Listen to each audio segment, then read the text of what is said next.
सीतारामचंद्राभ्याम नमः। श्रीमद् वाल्मीकि रामायण अयोध्या कांड 31वां सर्ग।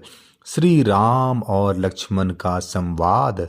श्री राम की आज्ञा से लक्ष्मण का सुहृदों से पूछकर और दिव्य आयुध लाकर वन गमन के लिए तैयार होना। श्री राम का उनसे ब्राह्मणों को धन बांटने का विचार व्यक्त करना। जिस समय श्री राम और सीता में बातचीत हो रही थी, लक्ष्मण वहां पहले से ही आ गए थे।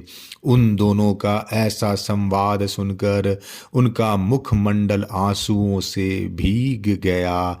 भाई के विरह का शोक अब उनके लिए भी असह्य हो उठा। रघुकुल को आनंदित करने वाले लक्ष्मण ने ज्येष्ठ भ्राता श्री रामचंद्र जी के दोनों पैर जोर से पकड़ लिए और यह अत्यंत यशस्विनी सीता तथा महान व्रतधारी श्री रघुनाथ जी से कहा, आर्य, यदि आपने सहस्त्र वन पशुओं तथा हाथियों से भरे हुए वन में जाने का निश्चय कर ही लिया है तो मैं भी आपका अनुसरण करूंगा। धनुष हाथ में लेकर आगे आगे चलूंगा। आप मेरे साथ पक्षियों के कलरव और भ्रमर समूहों के गुंजार से गूंजते हुए रमणीय वनों में सब ओर विचरण कीजिएगा। मैं आपके बिना स्वर्ग में जाने, अमर होने तथा संपूर्ण लोकों का ऐश्वर्य प्राप्त करने की भी इच्छा नहीं रखता। वनवास के लिए निश्चित विचार करके ऐसी बात कहने वाले सुमित्रा कुमार लक्ष्मण को श्री रामचंद्र जी ने बहुत से सांत्वनापूर्ण वचनों द्वारा समझाकर जब वन में चलने से मना किया तो वे फिर बोले, भैया, आपने तो पहले से ही मुझे अपने साथ रहने की आज्ञा दे रखी है, फिर इस समय आप मुझे क्यों रोकते हैं? निष्पाप रघुनंदन, जिस कारण से आपके साथ चलने की इच्छा वाले मुझको आप मना करते हैं, उस कारण को मैं जानना चाहता हूँ। मेरे हृदय में इसके लिए बड़ा संशय हो रहा है। ऐसा कहकर धीर वीर लक्ष्मण आगे जाने के लिए तैयार हो भगवान श्री राम के सामने खड़े हो गए और हाथ जोड़कर याचना करने लगे। तब महातेजस्वी श्री राम ने उनसे कहा, लक्ष्मण, तुम मेरे स्नेही, धर्मपरायण, धीर वीर तथा सदा सन्मार्ग में स्थित रहने वाले हो, मुझे प्राणों के समान प्रिय हो तथा मेरे वश में रहने वाले आज्ञा पालक और सखा हो। सुमित्रानंदन, यदि आज मेरे साथ तुम भी वन को चल दोगे तो परम यशस्विनी माता कौशल्या और सुमित्रा की सेवा कौन करेगा? जैसे मेघ पृथ्वी पर जल की वर्षा करता है, उसी प्रकार जो सबकी कामनाएं पूर्ण करते थे, वे महातेजस्वी महाराज दशरथ अब कैकेयी के प्रेम पाश में बंध गए हैं। कैकेयी राज अश्वपति के पुत्री कैकेयी महाराज के इस राज्य को पाकर मेरे वियोग के दुख में डूबी हुई अपनी सौतों के साथ अच्छा बर्ताव नहीं करेगी। भरत भी राज्य पाकर कैकेयी के अधीन रहने के कारण दुखिया कौशल्या और सुमित्रा का भरण पोषण नहीं करेंगे। अतः सुमित्रा कुमार, तुम यहीं रहकर अपने प्रयत्न से अथवा राजा की कृपा प्राप्त करके माता कौशल्या का पालन करो। मेरे बताए हुए इस प्रयोजन को ही सिद्ध करो। ऐसा करने से मेरे प्रति जो तुम्हारी भक्ति है वह भी भली भांति प्रकट हो जाएगी तथा धर्मज्ञ गुरुजनों की पूजा करने से जो अनुपम एवं महान धर्म होता है वह भी तुम्हें प्राप्त हो जाएगा। रघुकुल को आनंदित करने वाले सुमित्रा कुमार, तुम मेरे लिए ऐसा ही करो, क्योंकि हम लोगों से बिछड़ी हुई हमारी माँ को कभी सुख नहीं होगा। वह सदा हमारी ही चिंता में डूबी रहेगी। श्री राम के ऐसा कहने पर बातचीत के मर्म को समझने वाले लक्ष्मण ने उस समय बात का तात्पर्य समझने वाले श्री राम को मधुर वाणी में उत्तर दिया। वीर, आपके ही तेज प्रभाव से भरत माता कौशल्या और सुमित्रा दोनों को पवित्र भाव से पूजन करेंगे, इसमें संशय नहीं है।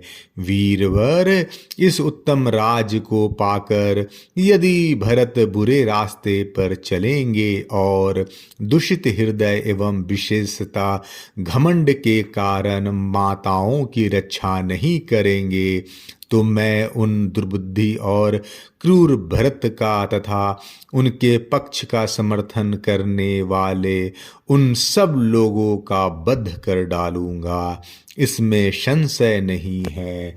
यदि सारी त्रिलोकी उनका पक्ष करने लगे तो उसे भी अपने प्राणों से हाथ धोना पड़ेगा। परंतु बड़ी माता कौशल्या तो स्वयं ही मेरे जैसे सहस्त्रों मनुष्यों का भी भरण कर सकती हैं, क्योंकि उन्हें अपने आश्रितों का पालन करने के लिए 1,000 गांव मिले हुए हैं। इसलिए वे मनस्विनी कौशल्या स्वयं ही अपना, मेरी माता का तथा मेरे जैसे और भी बहुत से मनुष्यों का भरण पोषण करने में समर्थ है। अतः आप मुझको अपना अनुगामी बना लीजिए, इसमें कोई धर्म की हानि नहीं होगी। मैं कृतार्थ हो जाऊंगा तथा आपका भी प्रयोजन मेरे द्वारा सिद्ध हुआ करेगा। प्रत्यंचा सहित धनुष लेकर खंती और पिटारी लिए आपको रास्ता दिखाता हुआ मैं आपके आगे आगे चलूंगा। प्रतिदिन आपके लिए फल मूल लाऊंगा तथा तपस्वी जनों के लिए वन में मिलने वाली तथा अनन्यान्य हवन सामग्री जुटाता रहूंगा। आप विदेह कुमारी के साथ पर्वत शिखरों पर भ्रमण करेंगे। वहाँ आप जागते हो या सोते, मैं हर समय आपके लिए आवश्यक कार्य पूर्ण करूँगा। लक्ष्मण की इस बात से श्री रामचंद्र जी को बड़ा प्रसन्नता हुई और उन्होंने उनसे कहा, सुमित्रानंदन, जाओ माता आदि सभी सुहृदों से मिलकर अपनी वन यात्रा के विषय में पूछ लो, उनकी आज्ञा एवं अनुमति ले लो।